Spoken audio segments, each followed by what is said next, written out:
mathematics and data to help make agriculture more sustainable.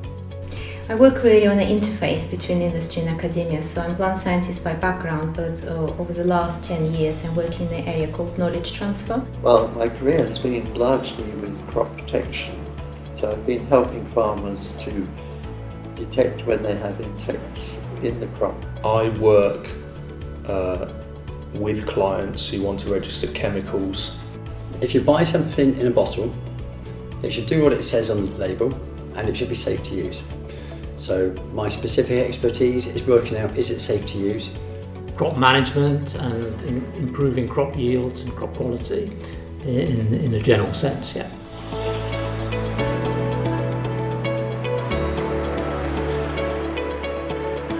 I wanted to be a bus driver because if you are where you are and you want to be somewhere else, the bus driver is possibly the most helpful person in your life at that time.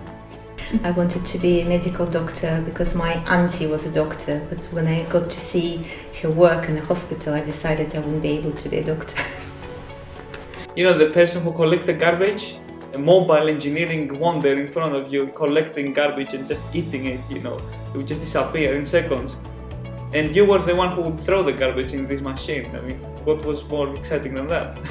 So we had this book, the Osborne series, I don't know if you remember it, Things That Go. There were rockets in there and there were probably racing cars and things like that, but there was a digger and I just thought, that looks awesome, I want to be a digger driver.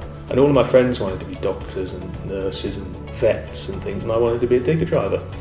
I've still never driven a digger.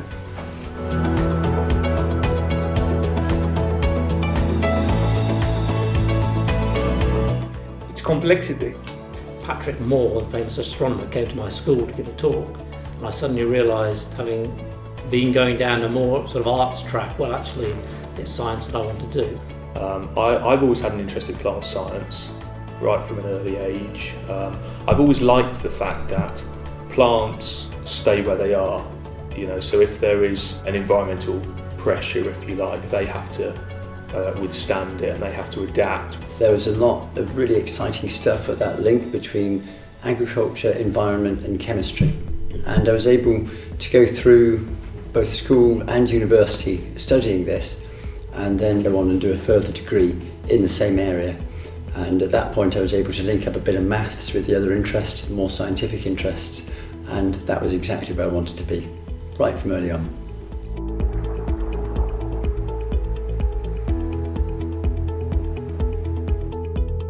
When I finished studying, I knew I didn't really want a job.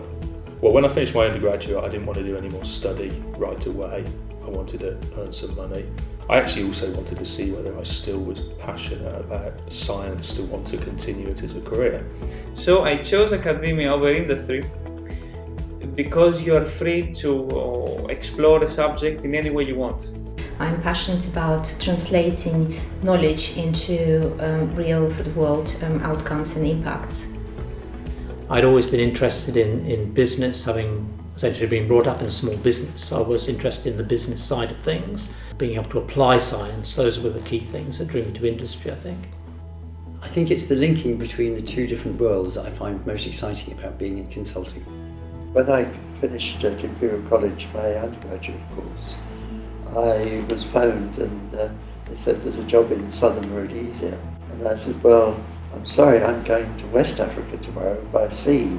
And in March 1958, I was on an aeroplane to southern Rhodesia. And I stayed there 9 years.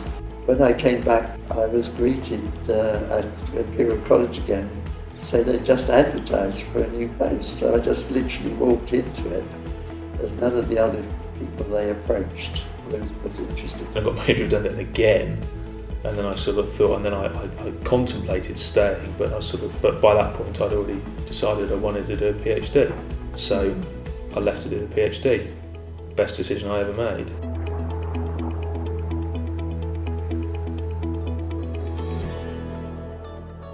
Definitely my mathematical background.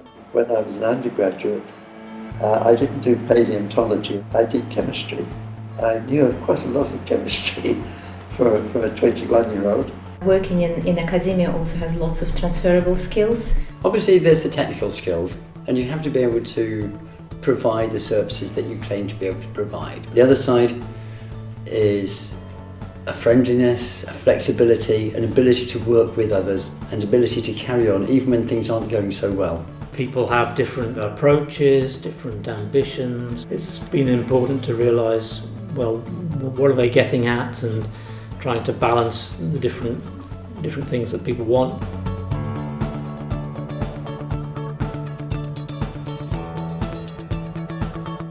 The biggest challenge was to gain some experience over the academic experience to demonstrate that I can work with businesses. Well, given that I'm a mathematician and I work in sustainable agriculture, the biggest challenge was to catch up with everything that has to do with agriculture. I did have a dream job, and after nearly 20 years I was made redundant, and so that was quite a challenge. Having had a year or two's preparation, I was much better prepared for the change when it came. Yeah, some opportunities do come to some people. I've been lucky. I've seemed to have fitted in and things happening just when I was free. And then there's the rest of us, and we have to kind of go out and make it happen.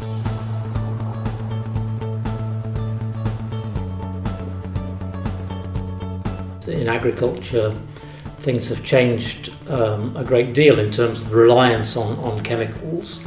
The usefulness of computers. Computers have changed everything in terms of the assessment of chemical safety. Not been so much with the entomology, but with the dealing with data, computers, measuring things with computer laser systems and so on.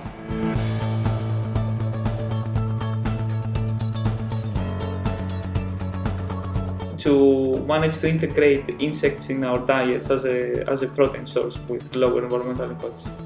The next big change is already happening. It's impact and influences from other sectors like engineering sector, robotics, artificial intelligence, but also gene editing.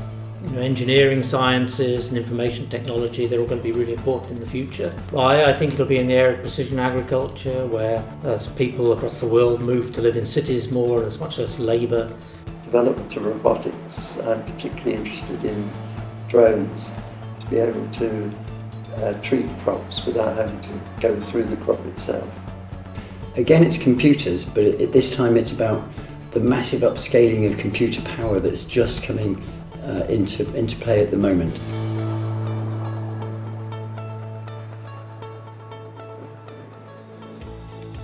Get some industry experience. Sometimes you can get a bit too passionate about something and upset people. To continue doing what you enjoy and to find opportunities. I'd had a 6-month review in my first job. It was basically like, yeah, okay, that's all very good, but I expect this and this, you've got to be proactive. Whilst qualifications are one thing, I think it's important to continue to develop yourself, whether that through project management or leadership skills, or the SCI is giving like the opportunities to network or to present. Be determined to carry out what you planned. I would get involved in learning groups, societies, clubs, anybody who had similar interests to me, and the Agrisciences group at SCI is a brilliant example of how that works in practice. It can be supportive and helpful in all sorts of ways about taking your career forward. Thank you very much. Is that any good? Amazing.